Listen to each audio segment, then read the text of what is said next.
yes torí pé ìgbà táwọn wà ń bẹ o project tó bá fẹ́ ṣe àwọn oníwó decide pé project táwọn fẹ́ ṣe rèé governor ó sì approve ẹ̀. ẹ̀yin ó dẹ̀ finance ẹ̀. governor ó sì approve ẹ̀ pé owó wọn ló wà nínú àkáǹtì wọn àwọn ló wá decide wọ́n ní councillors wọ́n ní àwọn supervisory councillors too trying to decide táwọn fẹ́ ṣe táwọn fẹ́ ṣe rèé tó bá di ju 10 million lọ I will move it to the governor tó bá di ju 50 million lọ governor á move ẹ̀ lọ́sọ̀dọ̀ ESCO executive council so yes but now for the past 3 years kò sí tọ́jọ́ and at the same time I was sọ lẹ́ẹ̀kan ìgbà táwọn ń bẹ̀ gbogbo loan for that 8 good years tí governor Ajibola gbà lè wọ 12 billion for the 8 good years àti wà ní gbèsè Oyo State now our loan in Oyo State go to be more than 200 billion. Come and show it. Kó wá fún náà fi ṣe fún wa. ṣe bẹ́ẹ̀ l'honorable nílé ìgbìmọ̀ asòfin kí ló dé táwọn ò dìde takò.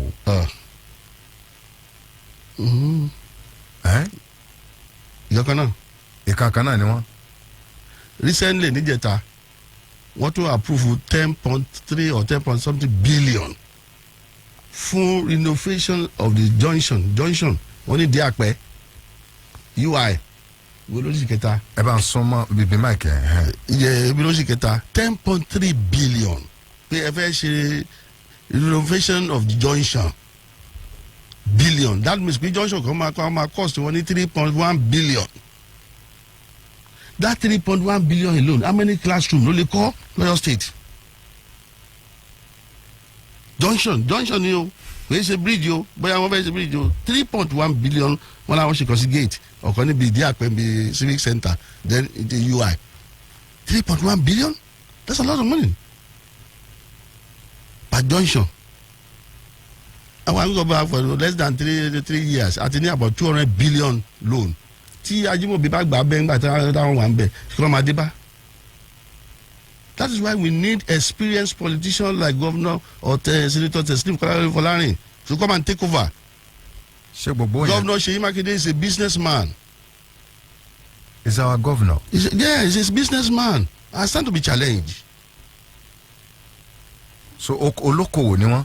He's not a politician now, but somebody tó ti lọ sí ilé ìgbìmọ̀ aṣòfin senator lẹ́kìnní senator lẹ́kìjì majority leader then senator lẹ́kẹta ẹ wá fi wẹni tí o ṣe councillor rí torí ẹni ò jẹ́ kó yé wọn and àwọn tó sì yé nígbà tó wọ́n wọlé wọ́n lé gbọ́ sẹ́yìn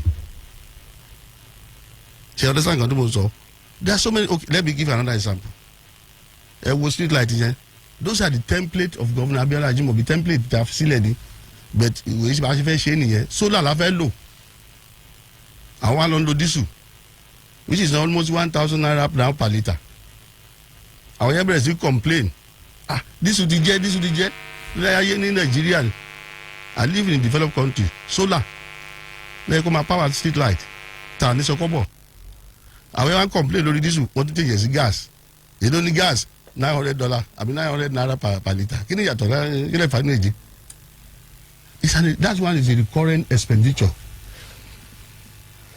tẹ́ pé ọ̀dọ̀ tí wọ́n lè máa ṣàbọ̀ owó síta ni. lọ́sọ̀ọ̀sọ̀. So many things going on in Oyo State.